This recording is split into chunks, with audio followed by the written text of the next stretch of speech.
if somebody is out there and they're struggling and having a really tough time, um, how do you actually start to use healthy thinking in practice? Yeah, well, the first step is you've got to realize that when, like all the medical training I've done, and no one ever taught me that my thoughts control my emotions, create my emotions. So you can't have a feeling without having a thought first. So once I got that bit of gold, that was like an epiphany. I went, so if I just want to change how I feel, I just change what I think. So, you have a trigger like a divorce that generates a thought, I'm useless, I'm a failure, an emotion, sadness. Then what's the action out of that is you don't sleep as well, and, you might drink more, or, you feel sorry for yourself, and the consequence is you can't go to work, and then you lose your job, and then, you just get into the spiral of disengagement. So if I was looking at it now, and it sounds easier, when after a while, I just figured, just because my wife's left me, am I going to let that ruin the rest of my life? Am I going to be defined by this? And once I figured that, and I thought, well, I haven't met the most amazing person in the world yet.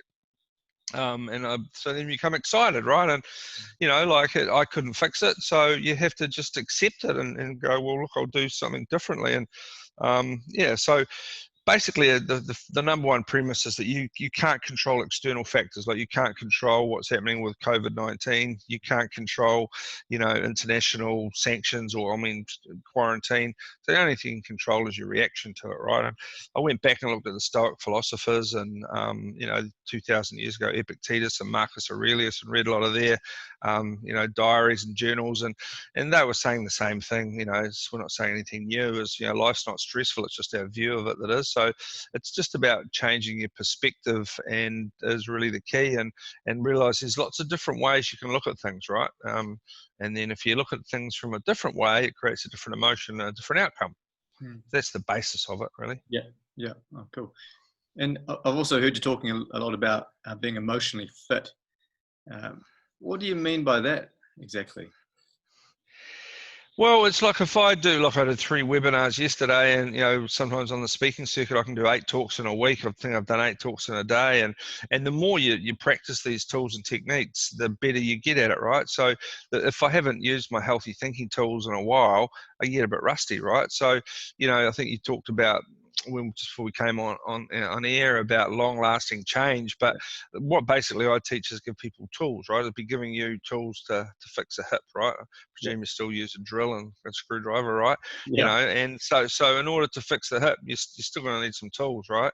And whether you got an ambi screw and plate or whatever they call them these days, but so you need tools to do it. So it's giving people tools to solve whatever happens to them. And I think the key message to give people is, because I talk a lot about resilience, but resilience is just the ability to solve problems as they come at you in life, right? And not to be overwhelmed by them, and just go, okay, well, here's the problem, how do I get around it? So if you take a surgical perspective like you have, there must be times where you've got a different looking acetabulum, or a cup for those that aren't medically trained, and the ball and socket, and how do I approach that? And you have to kind of stage things, especially if you're doing trauma, right? Like, not everything's just a textbook fracture. You sometimes you have to make things up a bit, right? Or you use different types of machinery in an operation. You have to improvise, right? So so it's about looking at things in a different way. Yeah. Yeah.